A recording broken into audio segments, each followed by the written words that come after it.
Hey everyone, listen, I'm here to talk about travel blunders.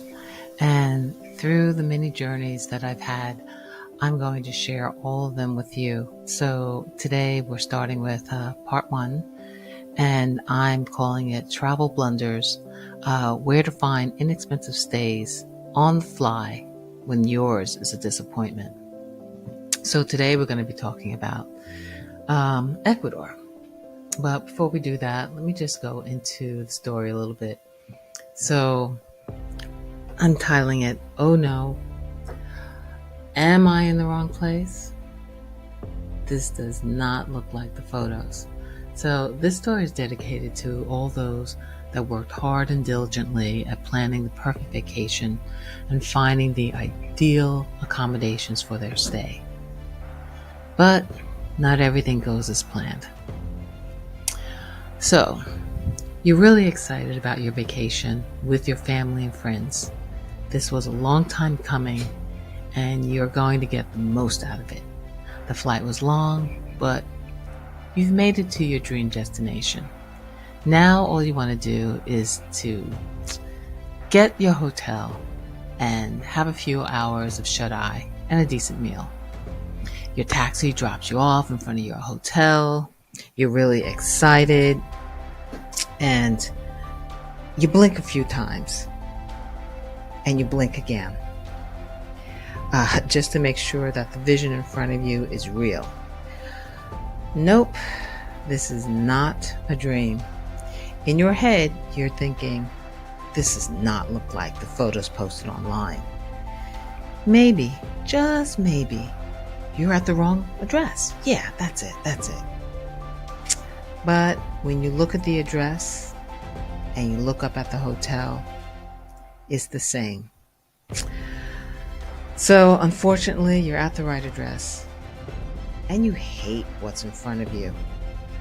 And to make matters worse, you booked it for 3 weeks. You're stuck. But you're not. Look, I know it can be a bitch when you think that things don't go as planned, but I'm here to help you find a solution to the common problem that all of us have experienced at some point in our travels. I will give you helpful tips and my personal experience for finding solutions and to getting an enjoyable alternate hotel stay on the fly. So, true story. Okay, it's day one at our destination, which is Ecuador. My husband found and booked a seemingly beautiful and quaint accommodation through Airbnb. The price was right, the location was ideal, and it was near enough to all the food markets, local restaurants, and public transportation, as well as some of the tourist sites. We thought it was so great that we decided, hey, why not book it for 3 weeks? Well, little did we know that we were going to encounter some serious problems down the road, especially when the lights went out. So, this temporary stay was ideal. It was ideal. And we were excited. So when we got there, we parked our bags and we decided to get something to eat. We went to a restaurant, and everything sounds great, right? Okay, so we explored the area a little bit more, and we got some tips from the proprietor. After spending like the remaining daylight out and about and having a great meal, it was time for us to call it a night and relax in our new digs. We were both too tired to unpack. Let me tell you something. We're so glad that we didn't. But so before we decided to truly call it a night, we decided to read. At least I did. So I'm reading. My husband, he's looking at the TV. And as I'm reading, out of the corner of my eye, I spotted a cockroach. Now, I'm not too squeamish about insects. Every place, every country, there's going to be some kind of insect, whether it's a spider, whether it's a cockroach, whether it's a water bug, whether it's or a gecko. But either way, you see things and you just kind of go with the flow and you don't freak out and you deal with it however you need to deal with it. So I didn't really pay it much mind. I was like, okay, this cockroach, not great, but you know what? It's not a game changer. So what I didn't realize was that sucker of a roach was a scout. When we finally decided to turn out the lights and go to sleep, that was when the action began. As soon as there was darkness, a team of roaches came from everywhere. I mean, we're talking about it came from the woodworks, it came from behind the TV, it came from the bedboards. Oh my! It was like a creep night. I kid you not. I've never seen anything like that in my life. It just kind of, now that freaked me out. I was just like, no way. I'm keeping both eyes open. We had the lights on. I took videos of it. It was out of control. So needless to say, we didn't get any sleep. And thank God that I documented all this. And I'm saying this because you too will find yourself in very interesting circumstances. And sometimes circumstances can be so unbelievable that when you try to say what has happened, the person might not believe you. So, one of the things that all travelers should have with them is a camera. The good thing is that almost everyone has a camera on their phone. So when you encounter a problem, make sure that you take a picture of it or you videotape it. And so that's exactly what we did. I videotaped the situation. I took pictures of it. I made sure that I had proper documentation and I had a backup of it so that when morning time came and I needed to explain to her what had happened, there was none of this, oh, I just don't believe you or you're exaggerating or whatever. I had the proof. And that proof saved us because she wasn't able to argue about what had happened. And she immediately gave us our refund. She apologized profusely. And she said that she didn't get it exterminated. I mean, at this point, we didn't even care about the excuse. We just wanted to get the hell out of Dodge. We were like, get us the hell out of here. But she was very nice. And so our next thing was like, okay, what are we going to do? And our bags, thank goodness we didn't put our bags in the drawers and stuff like that. We didn't unpack. I mean, that was a good call. So we were ready to up and roll out of there. Now, this is where the fun part comes in. There are a lot of places in different countries where they don't list themselves through an Airbnb or through any kind of booking site. They're kind of those places where you just you stroll down the street, you see a vacancy, and you go in. The good thing about these places is that you can check it out. And that's what we did. We checked out several places and we negotiated prices. That's another thing that you can do. You can negotiate prices right then and there. A lot of times you can't do that with booking sites like booking.com, Airbnb. You can't negotiate necessarily. It's kind of, they give you the price, you choose what's the lowest, and you take it. But when you go and you do some footwork in the country that you're visiting, it can actually be a lot of fun. It all depends on how many people you have with you. If you have a family with you, it's not so much fun. But what you can do, if you are in a sticky situation, you stay one day at the horrible place while someone from the group scouts out and looks to find decent accommodations. So that's exactly what we did. We took our bags, we strolled around, we went from place to place. We found great accommodations, great people, fabulous price, and it was centrally located. It was in a better location than than our original accommodations. So, needless to say, we were thrilled, and we turned, lemons into lemonade, so to speak. So you can too, and that's what I'm here to tell you. That there's never any. There's always a solution.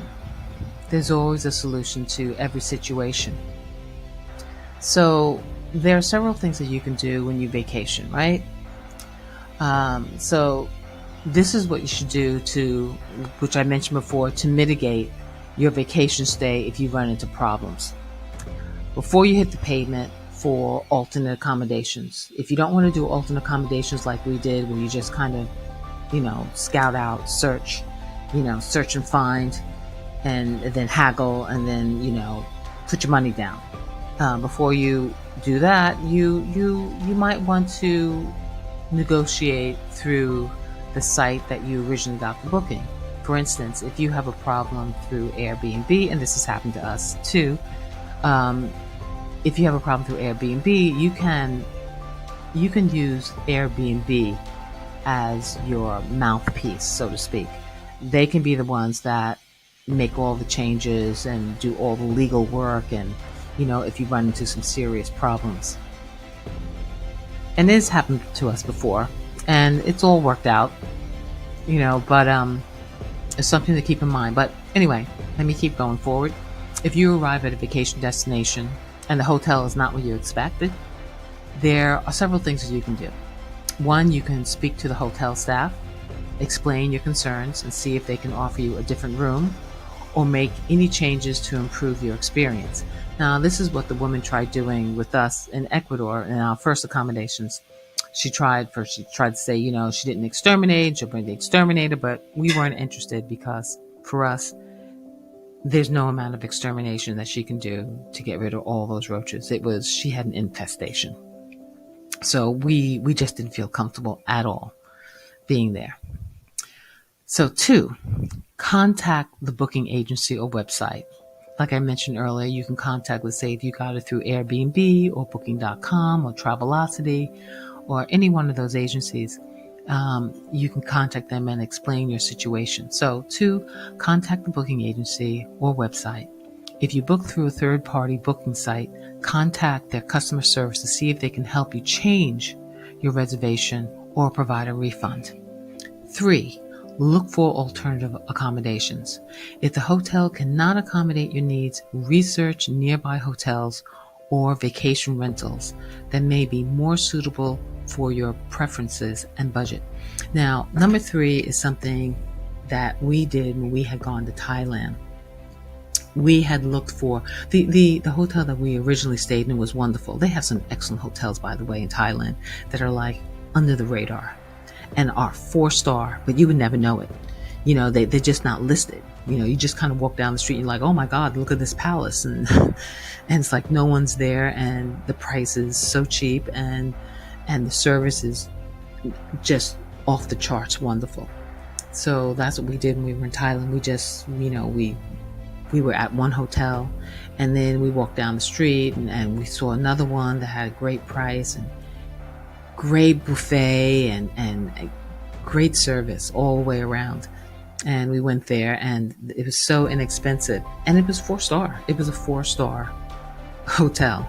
So, so you can look for alternative accommodations, if your present hotel cannot accommodate your needs. Number 4, explore the area. I cannot stress this enough to everyone. When you get off that plane and you park your bags in your hotel, the first thing that you should do is to scout out the area in which you're in. Now, if you arrived, at nighttime, you're not going to have the leisure of doing that. But if you arrive in the daytime, I strongly suggest that you just, explore the area, see what's there, see who is, offering housing and or if there's a hotel and they have vacancies, that's a way to, really get to know who's doing what and to get to know your area. So explore the area, take some time to explore your vacation destination, and consider other activities or attractions that may make your stay more enjoyable, even if your hotel is not ideal. So try to scout out and see what's around and see how you can make the most of a situation. Number 5, ultimately, the best course of action will depend on your specific situation. So it's important to communicate your concerns and explore your options. Remember to stay calm and polite when speaking with hotel staff or customer service representatives, as they may be more willing to help you if you approach the situation with kindness and respect. That is so true. When you speak to someone and you give them a smile and you're specific about what has happened and you're respectful, they will move mountains for you. You don't want to make them feel embarrassed. You don't want to have an argument. You don't want to be accusatory. You just want everything to be pleasant and resolved. So with that in mind, with that kind of energy, you will be surprised all the good things that can happen. Okay, so the next section is, here are some popular websites where you can book accommodations with different price ranges. Now, I'm sure that a lot of you know that there are tons of booking sites out there, just tons. So this list is just a few that are out there. So one, Booking.com. They offer a wide variety of accommodations at different price points, including hotels, apartments, and vacation rentals. Number 2, Expedia allows you to book hotels, flights, and car rentals, often at discounted rates. And then, of course, the very popular Airbnb provides unique and affordable accommodations, including apartments, homes, and private rooms. Then there's 4, there's Agoda, which offers a variety of accommodations with competitive rates, including hotels, resorts, and apartments. Then there's Hotels.com, which offers a range of accommodations, including hotels, resorts, and vacation rentals, and often provides deals and discounts. Then there's Hostel World, for those of you who like hostels, which provides affordable accommodations for budget-conscious travelers, including hostels and budget hotels. Then there's TripAdvisor. Number 7, which is TripAdvisor, allows you to compare prices and read reviews of different accommodations, including hotels, vacation rentals, and bed and breakfast. 8, Kayak, which allows you to compare prices of different accommodations and often offers deals and discounts. Okay, so these are just a few options, and there are many other websites and booking platforms that you can use to find the perfect accommodations for your needs and budget. Now, this next section is for those who are dealing with things that are a little bit under the radar. So here are some suggestions for finding accommodations that are not connected to a booking site. So 1, contact the hotel or accommodation directly. If you have a specific hotel or accommodation in mind, you can contact them directly to inquire about availability and rates. You can usually find contact information in the hotel's website or official or social media pages. Now, this is very helpful because, and this is really for people who already know, like, okay, I want to stay at a Radisson. Is there a Radisson here? Can I look up a Radisson? Or is there a Hilton? Or is there some kind of, like a name that they can pull up and say, oh, this is where I want to go. This is what, where I want to stay, because I remember having a very good time with this company and I'd like to see if they have availability in this country. So you can do things like that.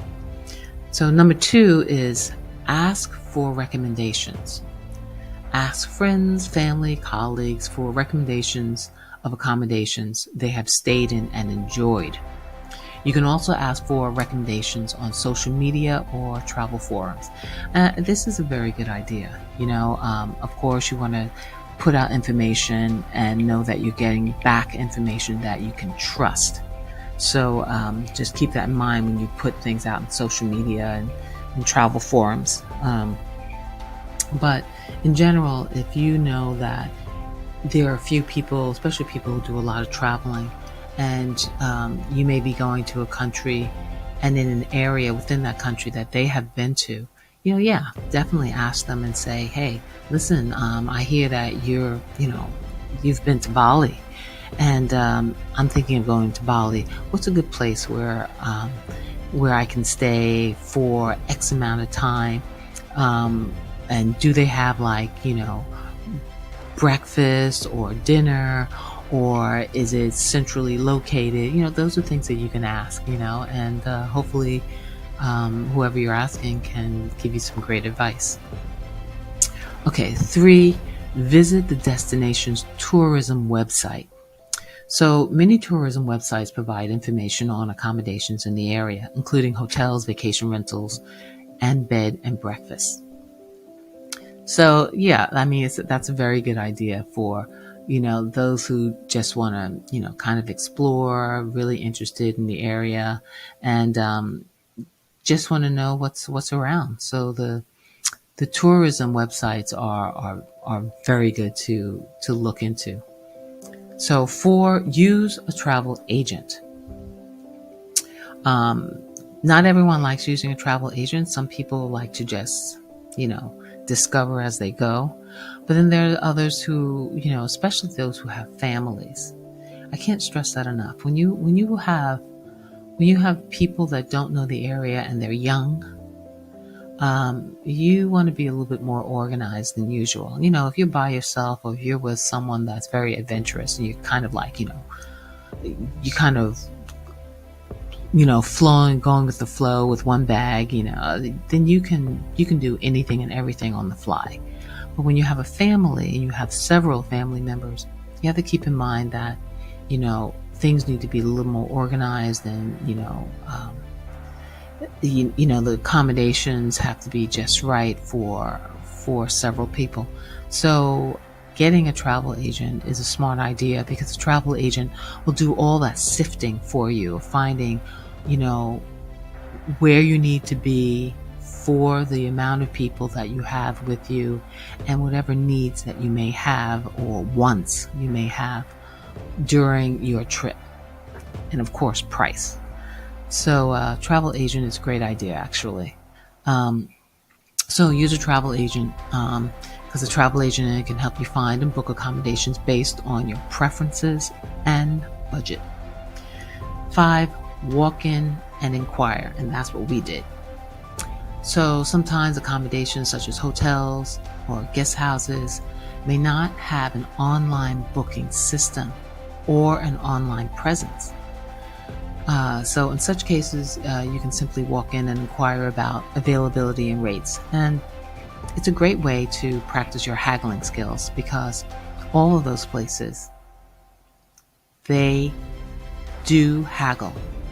You can bargain price with them. It's not like, they don't have a card outside that says, we do bargains. But it's a known thing that most places that you go to, and that's hotels, that's clothing stores. I mean, when you travel, there's to bargain is actually a thing that people really enjoy doing. So don't be afraid to bargain. Don't be afraid to ask, and don't be afraid to bargain. So these methods may take a little more time and effort, but they can often lead to unique and memorable accommodations that are not listed on booking sites. I know personally that was the way in which I went. And I hit everything on this list. I've done all of them. And I have to say, when I go and I explore and find a place, it's so rewarding. It's so rewarding because one, I'm able to go and see how things are right then and there. Two, I'm able to bargain with them and get to know the proprietors. Three, I get to know the area and what the area can offer me. And then I can also talk to the owners and find out what's the best restaurant, what's the easiest transportation from point A to point B, what's the going price for things, the basic things that you take for granted in your own hometown. But when you're there, you need to ask, because it makes all the difference with, having an enjoyable experience. So anyway, so those are the things that you need to know. And I hope that this video has been informative, and I hope that wherever you go, that you're able to use these tips, and you're able to find what you want, and you're able to ask what you want. So till next time, I will give you another country and another experience, and what are some of the customs within those countries that you should be aware of, so that you can have an enjoyable time and connect with the locals that are there. So till next time, safe journey.